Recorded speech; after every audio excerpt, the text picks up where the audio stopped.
So we'll be beginning very soon for this little lunch and learn called Manage Rain Where It Falls. And let's get started. My name is Karine Davidson Taylor. I'm with Royal Botanical Gardens. I'd like to welcome everybody that's here to Manage Rain Where It Falls with Michael Albanese. I'm sorry, Michael, I'm probably pronouncing your name wrong. I should have checked that.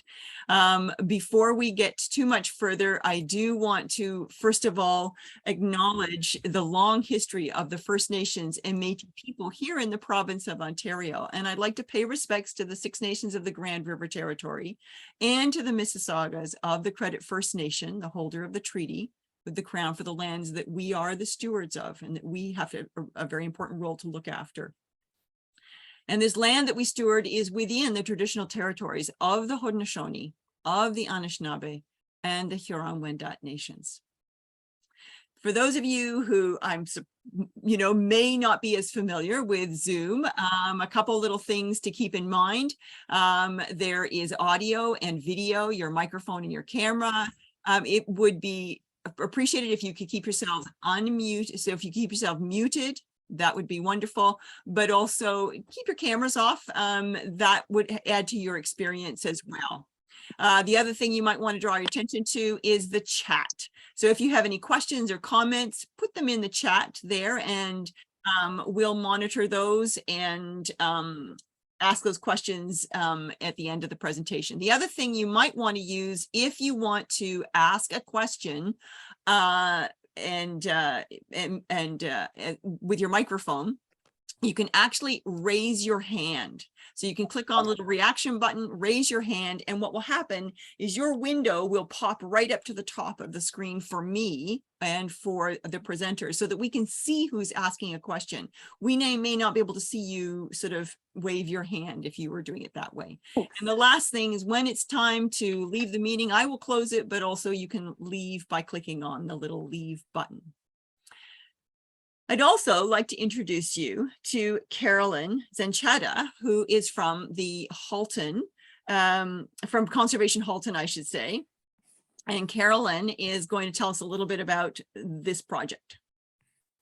Great, thank you. Hello, welcome to this low impact development webinar presented by Conservation Halton. This session is made possible thanks to funding from the Government of Ontario. Conservation Halton's aim is to protect our communities from flooding and to restore the natural resources of our watersheds. We want to help residents manage rainwater at home through workshops such as this, and through these ones upcoming, Healthy Neighbor Sheds, Design Your Native Landscape, and through funding opportunities. So presently, we have funding available for any Hamilton Harbor business or residents who gets inspired by today's presentation. Suitable rainwater conservation projects could be eligible for reimbursement of 50% up to $2,500. You can reach out to Michael or I for more details about this. And with that, in today's session, we welcome local landscape consultant and designer Michael Albanese, president of Avesi Stormwater Landscape Solutions, to highlight what stormwater management is, how easy it is to get started, and how we all have a role to play in preventing flooding and protecting our water quality. But there is so Michael, it's up to you, and we will stop sharing and allow you to go ahead with that. Okay, so I'm going to give you. That's right. Okay, so Michael, the show is yours. Right. Hello, everybody. Michael Albanese here. Happy to be here. I'm assuming everybody can hear me. We're all good. Okay, thanks so much for having me. Like I said, excited to be here because the season is so busy with building rain gardens and this drainage project over here and that over there. This allows me an opportunity to kind of take inventory of what I've done over the last couple of years and distill it into what do I think will help you guys learn as much as this process helps me learn. So let's get into it. What we're going to do is go over the first half is going to be more infographic based images and things like that, more conceptual stuff. And then the back half will get into 3 projects that I've done over the last couple of years that I think provide a good breadth of different water management lessons. So with that, let's get started here. Yeah, so this is me. I'm just happen to be wearing the same shirt. I have more shirts than this, I promise. But I started this journey really in about 15 years ago at the University of Waterloo. And these are just a list of the kind of subjects that I was taking, the kind of things that were interesting to me. And I did not enter this field of learning to become a landscape contractor, to be building rain gardens. It was really through learning about ecological best practices and urban drainage that led me to, okay, low impact development and rainscaping, as I like to call it, really is, as far as I can see, the best tool that we have to help heal our landscapes and help heal our urban areas from the sometimes less than ideal side effects of urbanization. So I got this quote recently from a book that I'm reading. No ecological design can be truly effective without water at its heart. This comes from The Ecological Gardener by Matt Rees-Warren. A really good book, a very quick read, a concise read, but it is geared towards people who already have some amount of background landscaping gardening knowledge. So I probably wouldn't recommend it as an intro book, but if you do have some amount of knowledge in that area, it can be a great complement to what you already know. So rainscaping, which to me is the residential version of low impact development, of green stormwater infrastructure. These are all essentially different names for the same thing. So I like to define it as landscaping with the goal of returning water to the ground by integrating soil and plants into the design. Very often, rainscaping or low impact development will still have elements of the gray stormwater system, like concrete, like catch basins. We can't always eliminate those elements altogether, but what we do often is we combine those, or we complement those with green features along the way, mostly being soil and plants, because the root of rainscaping and stormwater management from an ecological perspective is to infiltrate water into the soil. That is the main, if you can distill it down to its most simple form, it is trying to prevent stormwater runoff by encouraging infiltration of rain on site before it leaves the site. We'll get into that a little bit later. And this is a graphic that I really love. It actually comes from Missouri Botanical Gardens on their little information package on rainscaping. And it just does a great job of looking at the individual property and pointing out the little elements that come into play in terms of managing rain and using ecology as the foundation of how we manage our landscapes. If I were to see a property like this that has already so many green infrastructure features, you would probably see different elements linked together, right? It's not always just one element doing everything. A lot of times we're trying to combine as many different elements as we can, making sure that they fit the space so that the work can be distributed over multiple elements rather than relying on one element to do the bulk of the work, which, to be honest, is one of the reasons why the gray system or the ultra urban system falls short, is they rely solely on gutters, pipes, catch basins, stormwater detention ponds, and a lot of times this can lead to water quality impairment, urban flooding, that kind of thing. So inputting these little elements into the larger gray infrastructure framework can be a great way to start absorbing water on site. Another infographic that I came across within the early days, this is probably a circa 2010 graphic. It comes from the North Carolina Department of Energy and Natural Resources, and it shows the path of water from cloud to stream. And I want to kind of take this opportunity to make a distinction between rain and stormwater, because I had a colleague recently who has a stormwater company in Toronto, and through one of our conversations, he said to me, I'm trying to stay away from the word stormwater, and I kind of asked him for clarification. What do you mean? Like, we work in this industry. What's wrong with the word? And he said, stormwater is what happens when I don't do my job. So what I'm trying to do is manage rain on site to prevent stormwater runoff. So if we frame it like that, to me, it makes a whole lot of sense, because the water that falls from the sky, it doesn't fall as stormwater, it falls as rain. It's only when we allow it to leave the site through, concrete, gutters, roads, driveways, things like that, that it becomes stormwater runoff. So I thought that was a very cool kind of change in thinking that I wanted to share. So the local hydrologic cycle, this is one of the first things, again, that kind of helped me figure out why infiltration is so key. Because if you look at the image on the left, the before construction image, I'm not sure if you can see my cursor, but if you look at the surface runoff arrow, it's quite small. If you look at the interflow base flow arrows, those are, interflow and base flow are basically water that's moving underground. Base flow will be groundwater, all the water that is below the water table, and interflow is soil water, so all of the water that is above the water table but still in the ground. And if we look to after construction, we can see the surface runoff arrow has grown and the base flow, interflow numbers have come down. So what we're trying to do essentially is create a system where our built environment maintains the hydrology of the pre-development conditions. It's called pre-development hydrology. So that's basically what we're trying to do. And we use things like rain gardens, permeable pavements, in some cases rain barrels, infiltration galleries, these types of things to keep water on site. And again, another graphic, you can see kind of as we go from forest, pasture, suburban into city or urban, the red color being surface runoff and the groundwater interflow being these kind of yellow and green kind of colors here.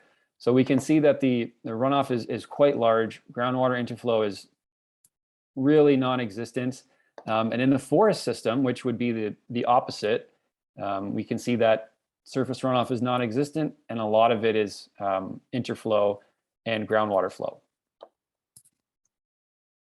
And this comes directly from Conservation Halton. I thought this was a really, really good graphic that shows the relationship between land use and surface water quality.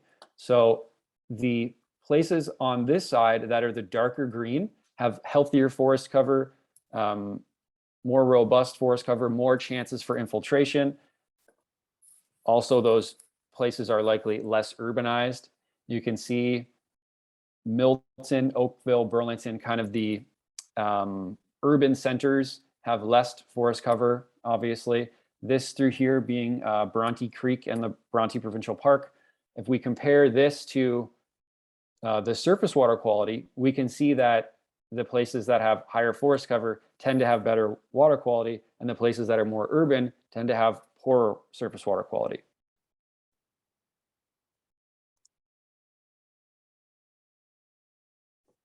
I love this one as well.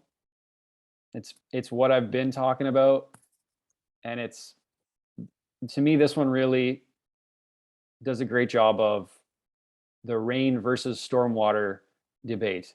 One, water is maintained as rain. It's being filtered naturally through the soil and returned to groundwater, which then feeds our streams, creeks, lakes, things like that.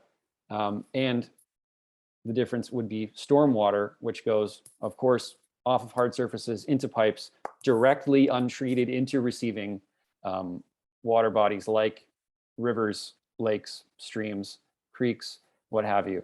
So the end destination for the water under these two systems is more or less the same. Water's still going to be getting into the creek, water's still going to be getting into the lake, but how does it get there? Does it get there slowly through the ground, or does it get there immediately through concrete and pipes and gutters? Biodiversity and biomass, getting into more of the plant side of things and the rainscaping, landscaping side of things. Biodiversity and biomass are our best health indicators. Typically places with more biodiversity will be healthier ecologically. When we talk about biodiversity, we mean the variety of living material, whether that's plants, insects, soil, microbes, whatever it could be. That excludes all of the abiotic material like rocks and sand and things like that. And then biomass being the sheer volume of the organic material or the biotic material. This is one of my favorite photos that I've ever taken. This came from the Iramosa Karst Conservation Area on the East Hamilton Mountain. I grew up not too far from here. So when I was growing up, this actually wasn't a certified conservation area. It was just like a place with no houses on it. But then it got recognized because developers wanted to build here, and they realized the subterranean karst topography would make that not possible. So luckily they turned it into a conservation area, and I love going there. I take my dog there all the time. What I love is this photo kind of has a little bit of everything, right? It's got the wildflowers in the foreground. It's got the grasses. It's got the shrubs. It's got the trees. It's got seed heads left in place. It's got late season goldenrod blooming, and the early season grasses and wildflowers kind of browning. So this photo would have been taken around this time a couple of years ago. You can tell by the fact that the goldenrod is blooming. So the rain garden, which I consider to be the main driver of rainscaping. Most of the work that I do is centered around the rain garden, and I have kind of come up with my own definition. It's a three-tiered definition of a rain garden has these three things all the time. It's a shallow bowl-shaped planted area specifically designed to capture and infiltrate water. It's got well-draining, biologically active soil filled with native wildflowers, grasses, shrubs, and trees, because we're trying to promote biodiversity. Just a few rain garden kind of graphics here. I like this one because it is a cross section of the different areas that there could be in the rain garden. Of course, every rain garden is different. Not all rain gardens have certain features. What I like about this one is it's one of the few that does indicate the berm here. So what the berm is doing is it's containing water within the system.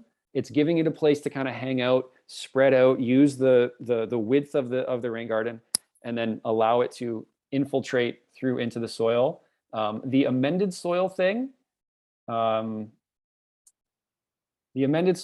is something that I've really started to question lately, and I talk about it in my book, The Modern Rain Garden, where when I first started, I operated under the assumption that no matter what the native soil was, it had to be replaced, because rain garden soil is very sandy.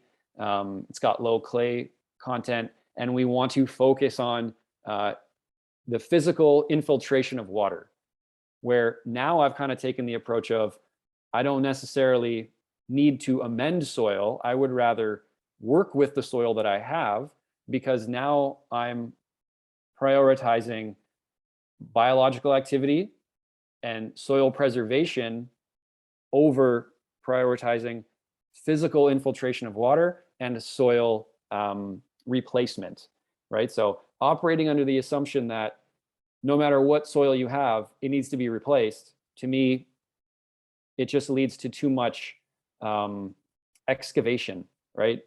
I operate under the assumption of what is the least amount of work I can do? How can I intervene the least and get the maximum result, right? So that's how I approach all my projects. And of the rain gardens that I've built, I have lost count of how many I build. It's got to be, approaching 50 at this point.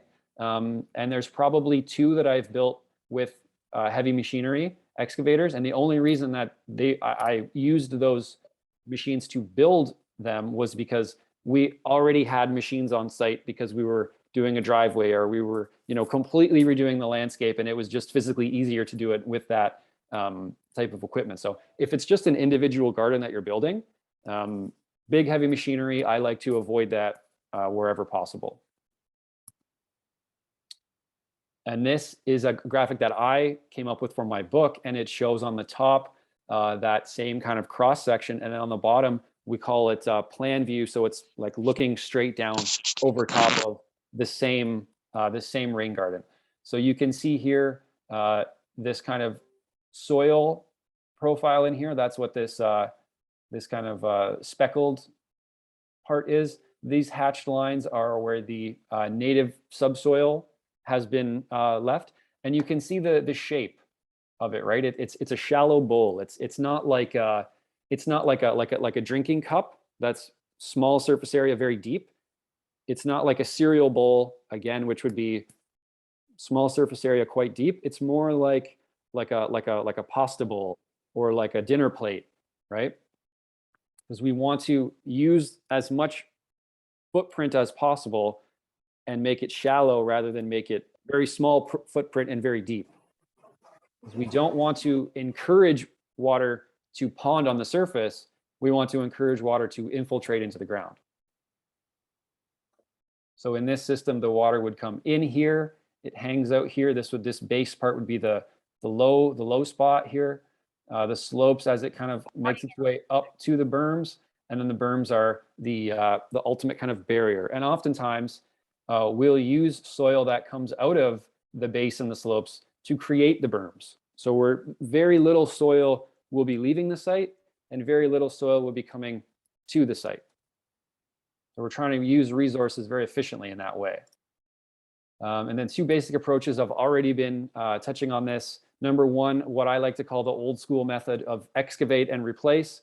I should say that in commercial or municipal projects, where the amount of water we're dealing with and the surface area that we're draining increases dramatically. So in those situations, excavating and replacing soil, right, that does make sense, or it could make sense, I should say. But in a residential setting, to excavate and replace, to me, is unnecessary. So I have kind of coined my own phrase, scrape and shape, which I talk about a lot in my book, The Modern Rain Garden, which is actually, the subtitle is Scrape, Shape, and Plant. So for more context on kind of how I build the rain gardens that I build and why I have the methods and where these mentalities come from, it's in the book. It's less than 100 pages. It's a very quick read. So that's available if you want more information on specifically why I do what I do. And getting into some examples here, the rain garden on a slope. This is one that we built a couple years ago in Dundas, close to Creighton, Market Street area. You can see that the house kind of slopes all the way up. See this, notice the staircase, right? So this automatically tells you we've got some pretty steep grade changes here. And this white line here is the area that will ultimately become the rain garden. What I want to focus on here from a design standpoint is before we got there, we can see a foundation garden here, and we can see another little garden here. We call it an entryway garden, kind of right off this landing on the driveway.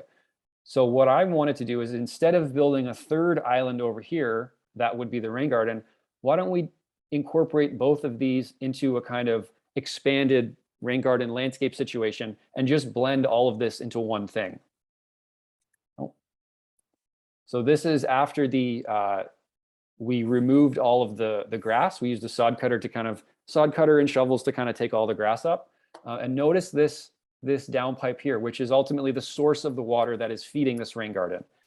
There's a pipe buried here, and before we got there, this pipe actually continued on underground and emitted water right beside the sidewalk. So the water was going from this roof down this gutter downspout and directly down onto the street. So what we did is we cut the pipe and reshaped the landscape to incorporate that water into the front yard. So that's what it looks like when it's all done. This rockery here, I call it an infiltration pit. Now, usually the rain gardens that I build won't have infiltration pits. They will just be shaped to house water in kind of this little shallow bowl that I've described. But in this case, because of the water, because the landscape is so steep, we don't really have the room to create this this shallow bowl area. So what we do is we kind of concentrate that into an infiltration pit using rocks to slow the water and absorb it into the ground here. So as the water comes down this downpipe, we actually cut it and turned it. So instead of it going straight this way, we turned it, and we excavated out this area, and we piled the soil from here on the downstream side here.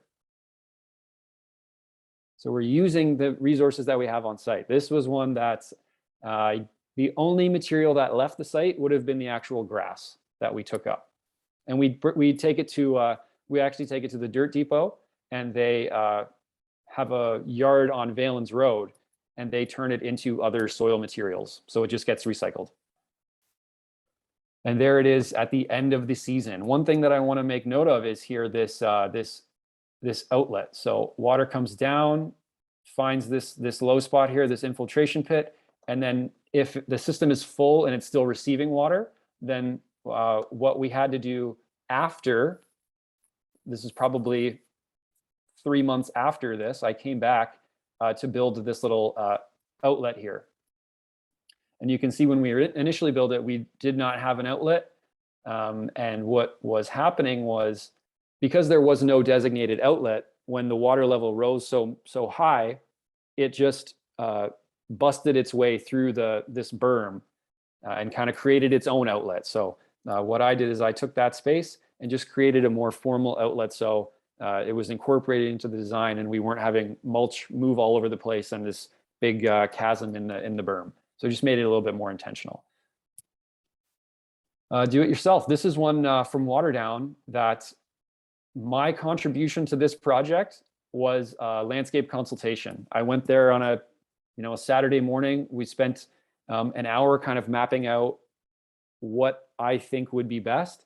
And the homeowners built these 2 rain gardens completely on their own. So I always encourage people to do it themselves if they're so inclined. There's really nothing about what I do that other people can't do. I don't want to make it sound like, I'm some sort of water guru that, I'm the only one that can do this. I encourage people to do it themselves, because it's really not that hard. And that's one of the reasons why I wrote the book, so that people could, be empowered to take control of their own landscape, so to speak.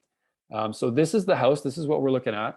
And notice here a couple things I want to make note of. There's a downpipe here on the far side, and the other downpipe over this roof actually drains to the garage and then drains down here. And because the driveway here is a little bit of a reverse slope, they had water problems here in front of the garage. So what we did was, instead of having the high point here in the eaves trough and half of the water goes this way, half the water goes this way, we made the high point all the way over here, so the water only flowed one way. And along the way, we put a second downpipe in here just beside the porch, so that some of the water can discharge here, and then the rest of the water discharges out here.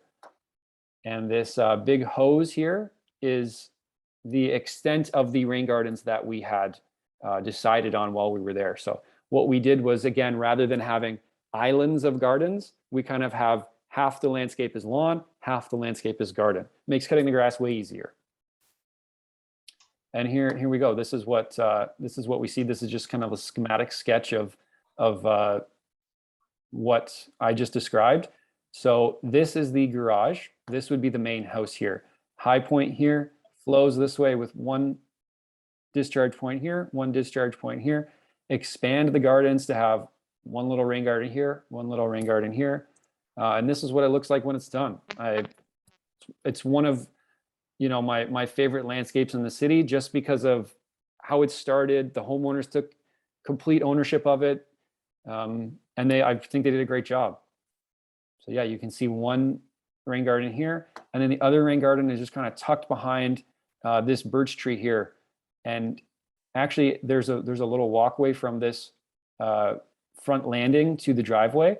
And as you approach the house on foot, you can see kind of this rain garden here. So it was just a perfect perfect space for it. And you can see that other downpipe has now appeared over here.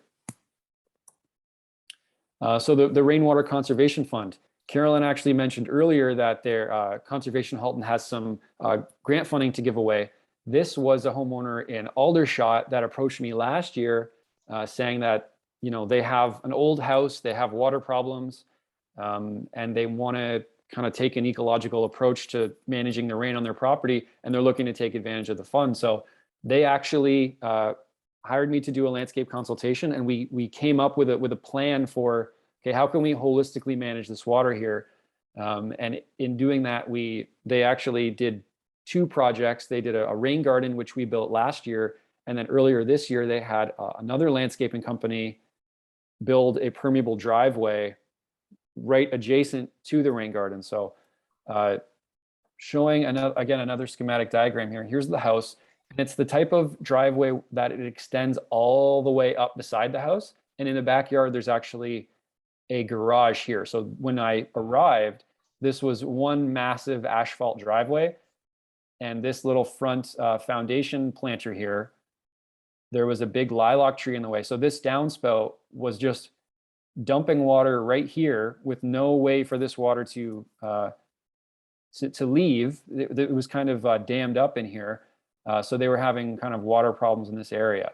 And I said, why don't we redesign this little front portion here? Instead of looking at the entire landscape, let's just look at one little section here and take the lilac tree out, create a little dry rock swale, little rain garden, get it planted. And then as the water moves through that system, right, there's going to be a situation where the rain is so light that water doesn't exit the system. It just is infiltrated by the rain garden.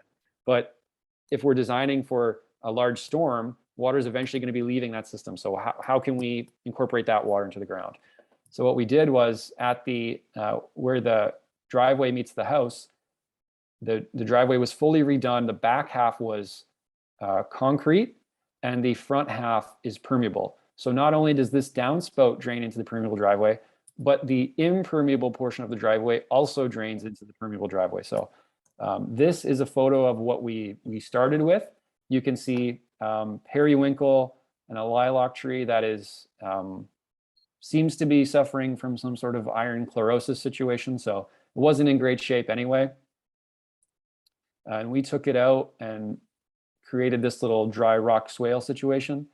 The plants are quite small here, but I do have an image of this. Was taken, I believe, last week, and you can see they've since put a rain barrel in here. So now not only is it a rain garden and then a permeable driveway, but before the rain garden is even used, they have 200 liters of water storage there. So again, we're just kind of stacking elements one on top of the other to create a holistic ecological stormwater management plan here. And you can see that these plants have grown up on the right side of the swale. I believe it's Canada anemone and Beb sedge. Other things in there would be that dogwood tree, purple cone flower, lance leaf coreopsis, and likely more of the Canada anemone, those kinds of things.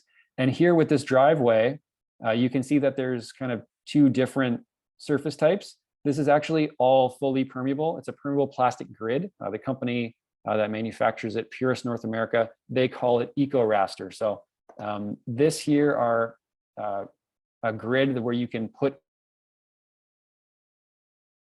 in driveway, right? Obviously, these are the tire tracks here, and in this part here, it's seeded with some sort of clover ground cover mix. So eventually, this will all just be a green driveway with 2 tire tracks going up the middle.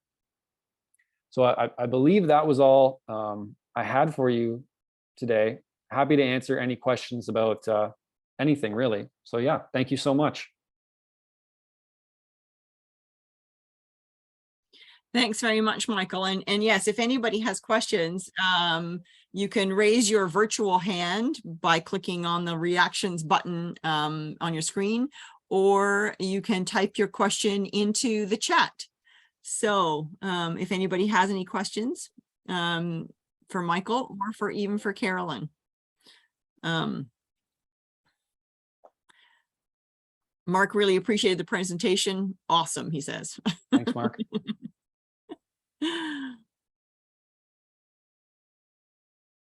So any questions? Michael, I'd like to ask a question. Yeah.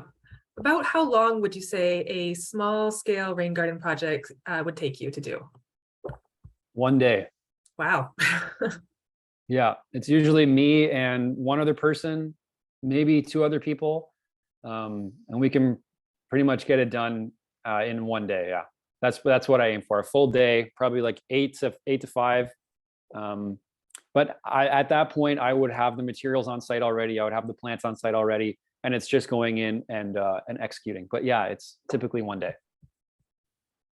Great. Okay, I see a question that we have from Debbie and Dennis. It says, we have a ditch in front of our house. Are I see they, somebody had a question about yeah, so I've got a question here. It's from Debbie and Dennis, and it says, we have a ditch in front of our house. legal situation. Are they good for collecting rainwater, or does the water still end up in the catch basins? Yeah, good question. Fully depends on what is downstream. Where's the water going? There are some ditches that will eventually drain water to catch basins, and there are some ditches that will eventually drain water to a local stream or whatever it might be. My approach with the ditch is at that point, I look at the ditch as basically a stormwater conveyance system. So my mentality is, can we use any amount of land upstream on the front yard, let's call it,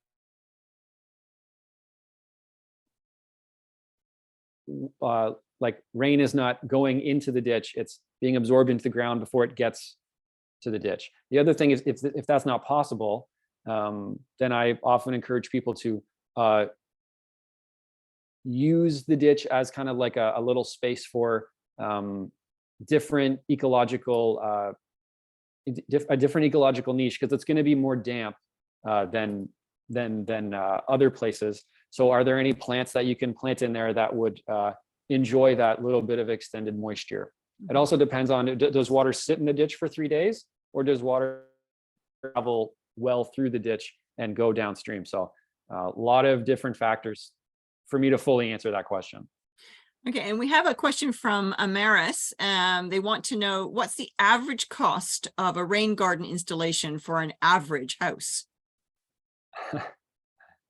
Yeah, tough question. There's not really an average, but if we were doing one of those 1 day rain gardens that Carolyn asked about, I would say, anywhere, I would say around 3,000 would probably be an average price. Okay, all right. Dania Donaldson wants to know about what about snow? Yeah, it's a common question that I get. I'm assuming it's with regard to the permeable driveway situation. So what I encourage people to do is look at the manufacturer's instructions and the manufacturer's what they say to do, because there's many different kinds of permeable materials. And this particular one, the Eco Raster, they are steadfast in their stance that you can shovel it, you can do anything on it that you would with asphalt or concrete. What I say, my personal mentality, is that I don't want to treat a permeable driveway the way I would treat a concrete driveway or an asphalt driveway, the way that when we're removing snow from concrete or asphalt, we're actively trying to scrape the snow off and the ice off and get to that material so that it's perfectly clean. I take more the Winter in Thunder Bay approach, which is you remove the fluffy snow and you just walk on it. The way up over there, you never really see the road, you never really see the sidewalk, you just walk on the snow. Permeable pavements is something that the homeowner has to be psyched on it. It has to be their choice, because I always say all the time, I've never sold a permeable driveway to anybody. People come to me and say, hey, I'm looking at this, I want this. I understand that I might have to change how I manage snow, or that, weeds might grow on it, whatever it is, but I'm fine with that. So that's the best answer I can give you for that one. Okay. I think though, when Dania was asking this question, she was actually asking about snow with regards to a rain garden. So you may have answered actually Andrea's question about the permeable driveway. So there's one above that one from Dania about what about snow, and I think with regards to a rain garden. So I really don't give snow much of a thought within the rain garden context. There's snow's going to be in it. Snow's going to melt. There's going to be some amount of water in it in the cold months, because nowadays, being in Southern Ontario, it's kind of, we get those like random melts in the middle of the winter. So in the winter, sometimes the rain garden is going to be a little bit more wet, but I have yet to see snow negatively impact a rain garden. Okay. Joe Gannon asks, do you have any examples of an HOA that has adopted rain garden designs? And if so, how did you convince them? No, I don't. I take the same approach there that I do with permeable pavements. I don't try to convince anybody of anything. I just let people know what I do and let the chips fall where they may. I'm not a convinced kind of guy. Okay. Okay.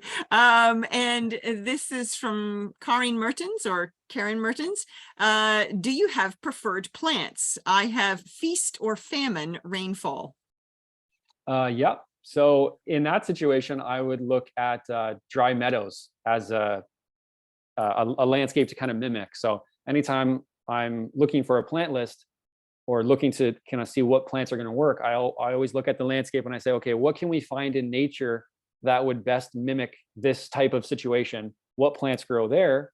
And maybe are those available for me here? So if you have a situation where it's feast or famine rainfall and your landscape is really either really, really dry, or it gets, wet and then it dries out again.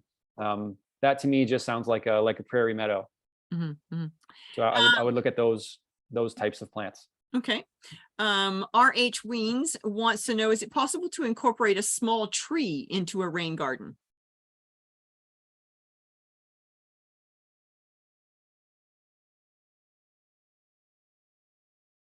And you may have frozen there. Michael, did you hear that question? Not sure you did. No, I didn't. Sorry. Okay, sorry. Is it possible to incorporate a small tree into a rain garden?